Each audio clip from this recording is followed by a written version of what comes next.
सारी स्टोरी है मेरे बचपन की। मेरे क्या हुआ कि मेरे जहाँ घर के बगल में एक चाची रहती, उनका बेटा मेरा जो एक छोटा सा मिनी ब्लॉग है जिसमें वो मैं चाची के बारे में बात बता रही हूँ, उनका वो बेटा, वो मुझसे दो 2-3 साल बड़े होंगे, वो मामा लगते हैं मेरे रिश्ते में। तो क्या हुआ कि मैं छोटी थी, मतलब हार्डली सेकंड क्लास में होंगी, मुझे क्लास याद नहीं है। तो मैंने देखा एक बार उनकी कॉपी पे, उनके घर गई मैं, तो मैंने देखा कि वो सम्स जो होते हैं, मतलब सवाल, तो कर रहा था, नहीं आ रहे थे, मतलब ऐसे जोड़ घटाना और ये सब, और थोड़ा सा ऐसे भाग के सवाल। तो मैंने कहा मैं पढ़ाऊंगी।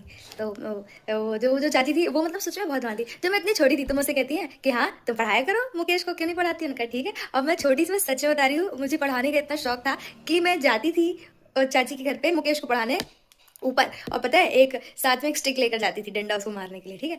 तो मतलब मुझे बहुत शौक मारने का। जैसे ही वो थोड़ी सी भी गलती करता था, मैं एक गलती पे 4 डंडे मारती थी। और पता है वो बेचारा इतना सीधा, मतलब मुकेश मामा इतने सीधे कि वो पिट लेते थे भाई। एक बार मैंने एक गलती पे 8 बार मारा था, मुझे भी याद। लेकिन एक बार क्या हुआ कि उनसे गलती हुई, और जैसे ही गलती हुई ना, तो मैंने ऐसे स्टिक उठाई, और जैसे स्टिक उठाई वो लगी उनकी आंख में लग गई। अब वो आंख ऐसे मलते रहे। अब मैं इतना डर गई सच में, मतलब छोटी थी तो मुझे बहुत डर हो गया कि अब पता नहीं क्या हो जाएगा, अब मेरे घर पे पता चल जाएगा, मुझे बहुत डांट पड़ेगी, शायद मैं पिट भी सकती हूँ, है ना। और मतलब वो नीचे आ गया कि सब अपने घर वालों के सामने भी, और वो ऐसी आंखें ना खुली, उसकी आंख एकदम रेड। अब भाई साहब मैं गई नहीं, मैं दूसरे दिन पढ़ाने नहीं गई। तीसरे दिन जो उसके बाबा बाबा जो वो बाहर से निकले, तो मेरे नाना मतलब शाम को ड्यूटी से लौट के आते थे, बाहर बैठते थे, है ना, बहुत अच्छा लगता था उस समय। तो वो बाहर बैठे हुए, उनके सामने उनके बाबा कहते हैं क्यों आज तुम पढ़ाने नहीं आई मुकेश को। तो अब मैं क्या बोलूँ, मुझे तो अंदर से बहुत डर था, मैं तो छोटी थी। तो मेरे नाना ने सुना कि ये क्या बोल रहे हैं, तो वो कहते हैं वो क्या पढ़ाने आएगी, वो भी खुद पढ़ रही है, और मैं भाग गई।